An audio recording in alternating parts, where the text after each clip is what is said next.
Hi, my name is Paul Friedman. I'm the founder of the Marriage Foundation. And this is an interesting topic. By the way, you could leave a comment with a topic that you want, and maybe I'll be able to do a video on it. Hopefully you're a subscriber. If not, as soon as you realize just how great this channel is for giving real marriage advice, sign up, become a subscriber. I would appreciate it, and you will appreciate it. This topic is, my husband is love bombing me. And I want to just start out by saying I am not a fan of manipulating people. However, and I've had this discussion with a dear friend of mine, and I brought up the very real scenarios when people are, and there's no other word for it, manipulative. The trouble with manipulative, it has such a negative connotation, but sometimes people are trying to manipulate you for your benefit, right? But there is no word for that I am aware of. But we have all done that, haven't we? We do it with our children. We try to encourage them. Sometimes it's not the straight and narrow truth, like rock hard. And it's like when you tell kids you could be anything you want to be.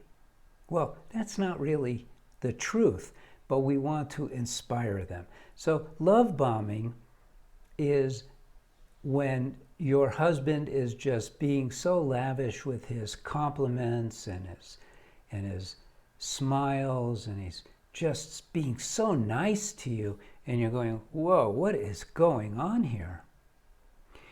And your sense is that he's trying to manipulate you.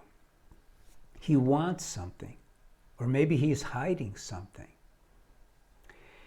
And this stems, and you have to really pay attention to this, because this is really important knowledge. So the knowledge that I'm going to impart to you now may seem like a distraction from the topic, but you have to have it in order for how I address the topic to make any sense. So there are different stages of consciousness, and we live on different planes of consciousness and their variation, degrees of. So the lowest plane of consciousness, you might say, is the primal stage, where everything is, it's psychopathic. It's where everything is just for you. And very few people live on that plane.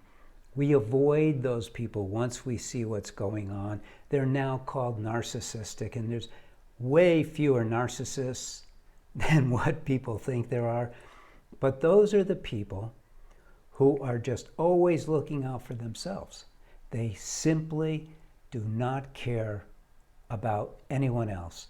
They're ruthless, they're diabolical, they're systematic in their methods of taking things from other people. They lie through their teeth. It's called primal because it goes back to the body, which is directing traffic when it comes to self-preservation. See, we think self-preservation is a natural part of ourselves. And you can only say that when you look at a human being from above and you see, well, a human being is really comprised of their soul, their body, and their mind. That's what comprises a human being. And the body is comprised of trillions of cells, each one of which is known to be living by its self-preservation, its desire for survival. And when a person is so controlled by their body, when their mind is so controlled by their body, that's all they live for, I mean, that's primal, right? Then there's that next phase where we're starting to become more aware of our environment. We have some sense of morality. We try our best, usually, to do the right thing and to fit into society. We're still hammered. Our bodies are still hammering our minds, and the self-preservation is stepped up to a higher level. It's more sophisticated, where survival is dependent upon our boss liking us. We want to make sure that we're earning enough money to feed our families and like that. I hope you're understanding this. So first you have the primal level, which is way down here. Then you have what we call the mundane level. And because we are not taught about marriage, we're not taught about ourselves, we're not taught about self-evolution, where we could lift ourselves higher and higher, step by step. Most of us in the world live on the mundane level, where we do a few noble deeds in our life, but mostly it's about being born, going through our childhood, going to school, getting a job, getting married, raising a family, retiring, and then dying. It's mundane. And there's nothing super about those lives. And a lot of people say, oh no, that's a really good life. It is not a fulfilling life. Most people living on the mundane plane drink alcohol to sort of numb themselves, or use recreational drugs and like that. Have to go on vacation, so there's a little excitement, there's plenty of dramas, but all of that is the mundane existence. Now the next stage is love. It's the spiritual plane of existence where the soul dominates. And we see examples of that in saints. And they really stand out. In this world, there's just not many. Now, there are those who strive to find God, find love, in other words, to find that joy that's within, to realize themselves as a soul. You are a soul. Now, this is important information, because when you get married, you actually are getting onto a spiritual path, because the goal of marriage, the reason, the purpose for marriage, which is never spoken about because people don't know, is to experience ever increasing happiness and ever expanding unconditional love. That's the whole purpose of marriage. And when we learn to love unconditionally, because you don't get married if you already are an unconditional lover, then you're learning how to love unconditionally in your sacred space of marriage. That's what I call it. You are on a spiritual path. You're on a spiritual path, in your case, because you're a woman, with your husband. You found your soulmate. You don't know these things. Doesn't mean that you can't now do it. You can do it because you have free will. So now you're in this mundane situation, and for whatever reason, your husband is love bombing you because he either wants something or he's hiding something, but there's something going on. Or maybe he's taking a course for men, probably not. And so he's doing his best to behave as he should, which is from the heart, from the soul. And that's the best he can do, is mimic the behaviors that he knows comes from the soul. The soul is all about love. The soul is love. You, the soul. You don't have a soul. Let's be very clear. You are a soul. What you have is a mind, and you have a body. And when you're married, the whole idea, the whole purpose of marriage is not to interact in this dance, but it's to learn to love your husband unconditionally, and his thing should be to learn to love you unconditionally, which means cultivating love within yourself, decluttering your mind so that it's not in the way, because the mind doesn't know love, can't know love, it's just a machine. And so that you're able to express love naturally.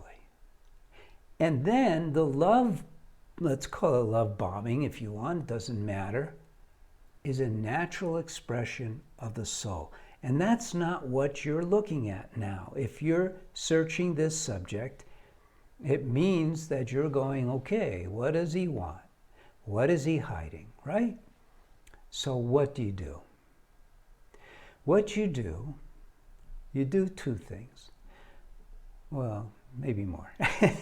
So what you do is, number one, enjoy it. Why not? Until he asks for something, you're just the recipient of loving behavior. Why not enjoy it? Why not? If nothing else, it's setting a ghost pattern of how your lives should be anyway. You know, there's a tremendous fear of people who express love to us because our minds, again, are controlled so much by our bodies that the mind is fearful that there's something else, there's a hidden agenda. But when you get married, you're supposed to leave all of your armor outside. All of your filters, leave it outside. You're supposed to be all in. That's how you're supposed to live your marriage if you want to receive the benefits of marriage, which are stupendous. The benefits of marriage are beyond description. Why is it beyond description? Because the mind cannot explain that which it cannot experience, and intellect is material. It cannot experience love. You've experienced love. You have. You know, even when you got married and you were exchanging vows, or you've gone to a wedding where the couple's exchanging vows, there's always that moment when it's just like, bam, there's this explosion of love. The tears flow, the heart is opened up, and right away the mind is coming in, reminding you of this, reminding you of that. So we've all experienced love. Well, guess what? The idea of marriage is to live in that state of love perpetually. It's ever expanding. You know, the mind can't understand infinity. It has to have boundaries. It has to have limitations. And love, by its very nature, doesn't have any boundaries or limitations. So the mind freaks out. And it jumps in with all of these limitations and disrupts, ruins your day.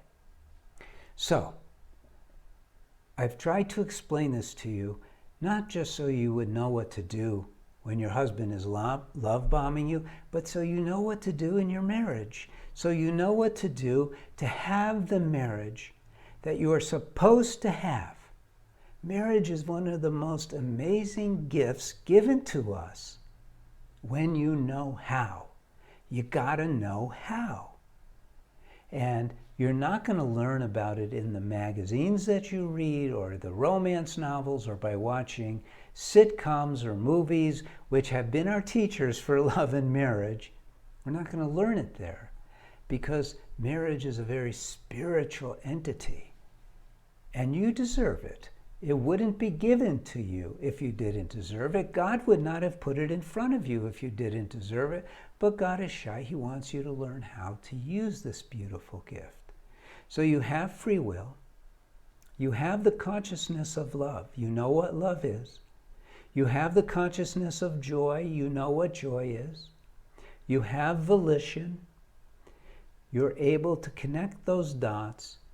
And by doing cause and effect actions, cultivating that love, cultivating the devotion, you can experience marriage for what it's supposed to be. I'm making it sound very simplistic, and it is, but we need to be trained to that.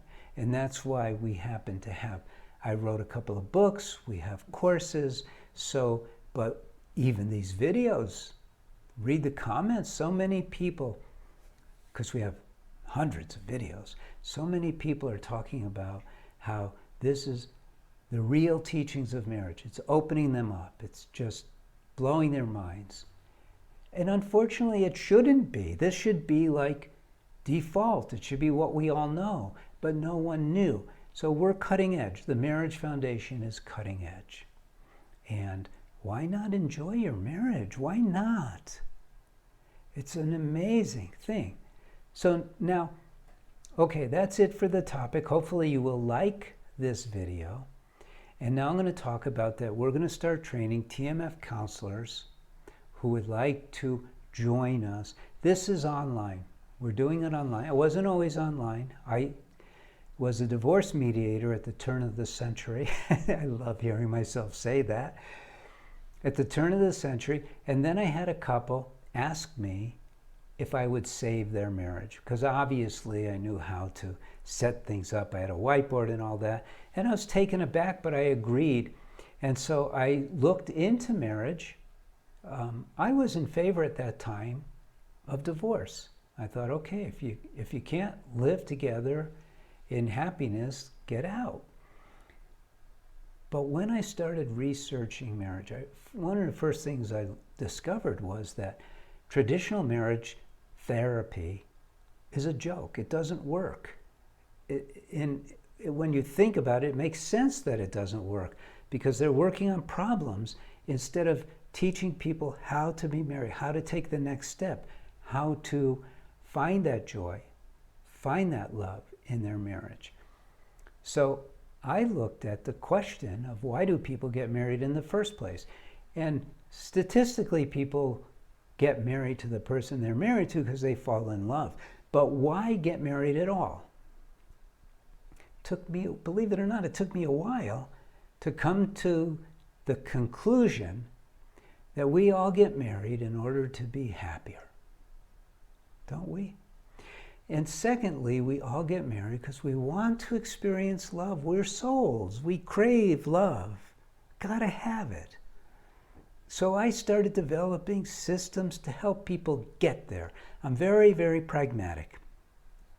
Capricorn all the way. And so I did it in steps. I made it methodical.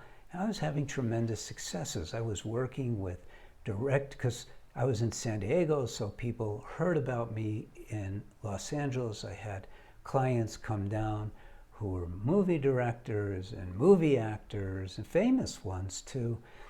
And I helped everybody. Very, very few failures. Very, very few. And there were real serious mitigating factors, because what I was doing was showing people exactly what they had to do. And then my son died in 2008. I could not meet with anybody. I'm sure you understand. And a family friend jumped in and said, let's put this online. And I had already written a book. And so that's what we did. We went online. We created courses. Very successful. Thousands and thousands of people have used the course. You could take a look at the testimonials. Very successful because it's methodical. So it works. It's like you lay the bricks one on top of another. You make sure it's straight and true, and you'll have a wall that stands. And so now it's time to go back to the basics and let people call for a TMF counselor. It won't be me. We're going to train you. I trained a bunch in 2012, I guess it was. And they were good and they did well, and some of them have passed away. And it's time to now go big. And we want to really build this up. So if you have an interest, I hope you do. By August 1st, we should have a landing page so you could sign up, even though the course isn't quite ready yet. In fact, it's far from ready, but I'm already producing sections, and it will be, and we'd love to have you join us. So that's it. Again, I'm Paul Friedman. I founded the Marriage Foundation. I'm so appreciative when you visit, and God bless you, and thank you, and take care.